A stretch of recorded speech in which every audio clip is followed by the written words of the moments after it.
Seorang suami bunuh istrinya, bahkan jasad istrinya ini dicor di dalam rumahnya sendiri.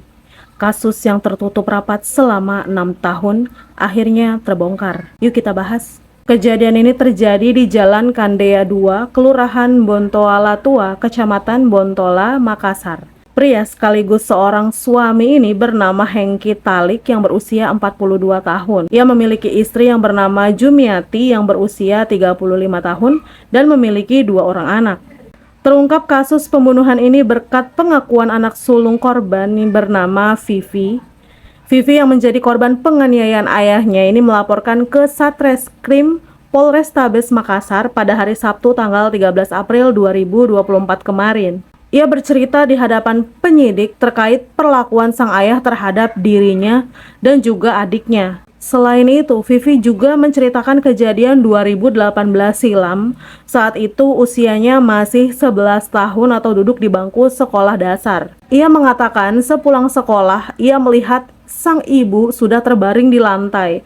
Vivi bahkan hampir tidak mengenalinya karena wajah sang ibu itu udah bengkak. Dan 2 hari kemudian setelah pulang sekolah, Vivi masih melihat sang ibu yang terbaring di tempat yang sama. Kemudian Vivi mengaku melihat ayahnya membawa pasir dan juga semen ke dalam rumahnya.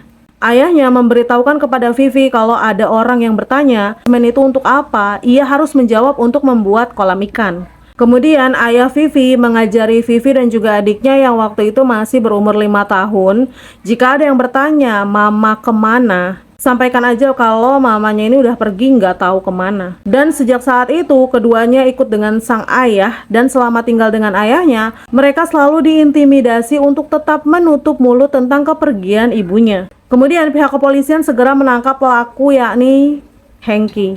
Polisi juga bergegas membongkar cor-coran yang ada di dalam rumah dan benar saja ada jasad yang sudah menjadi tulang belulang.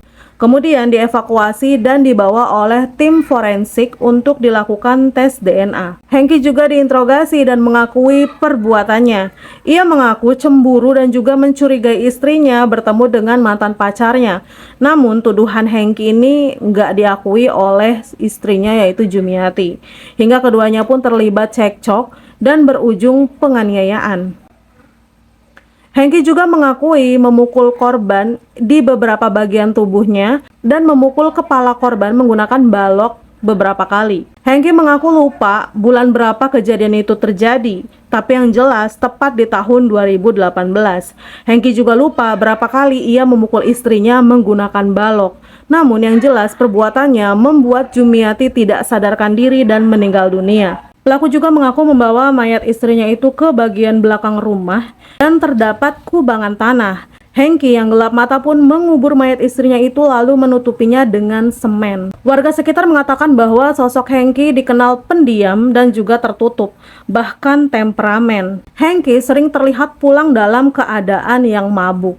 Korban dimakamkan oleh keluarganya di pekuburan umum di Jalan Rapocini Lorong 2, Kecamatan Rapocini sekitar jam 9 WITA pada hari Selasa pagi. Sejumlah keluarga turut mengantar saat korban dimakamkan secara layak.